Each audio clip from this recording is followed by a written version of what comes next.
തനിക്ക് എന്താണോ വേണ്ടത്? ഞാൻ സമ്മതിക്കില്ല. എന്ത് വന്നാലും നീ സത്യം പറയാൻ ഞാൻ സമ്മതിക്കില്ല. എനിക്ക് സത്യം പറഞ്ഞേ പറ്റൂ. എന്താണ് നിന്റെ അപ്പന്റെ പേര് ഹരിചന്ദ്രൻ? അല്ല, ഗോവിന്ദൻ നായർ. പിന്നെ എന്താണ് നിനക്ക് ഇത്തിരി കള്ളം പറഞ്ഞാല്? എനിക്ക് കള്ളം പറയേണ്ട കാര്യമില്ലല്ലോ. എന്റെ പൊന്നാൽഫി മോനെ. ഓ, അപ്പുക്കുട്ടൻ നായരുടെ മോനെ, ഞാൻ പറയുന്നത് കേക്ക്. നീ പറഞ്ഞത് ശരിയാ, കള്ളം പറയേണ്ട കാര്യം നിനക്കില്ല. പക്ഷെ ഇവിടത്തെ സ്ഥിതി കൂടി ഒന്ന് ആലോചിക്കണ്ടേ? മോളുടെ ഗതി കണ്ട് നിന്റെ മുമ്പിലല്ലേ ആ വർമ്മ സാറ് ബോധം കെട്ട് വീണത്. ആ ഷോക്കിന്ന് ഇതുവരെ അങ്ങേര് കര കയറിയിട്ടില്ല.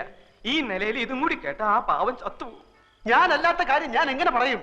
നിനക്ക് സത്യം പറയണല്ലേ? ആ, നീ സത്യം പറഞ്ഞോ.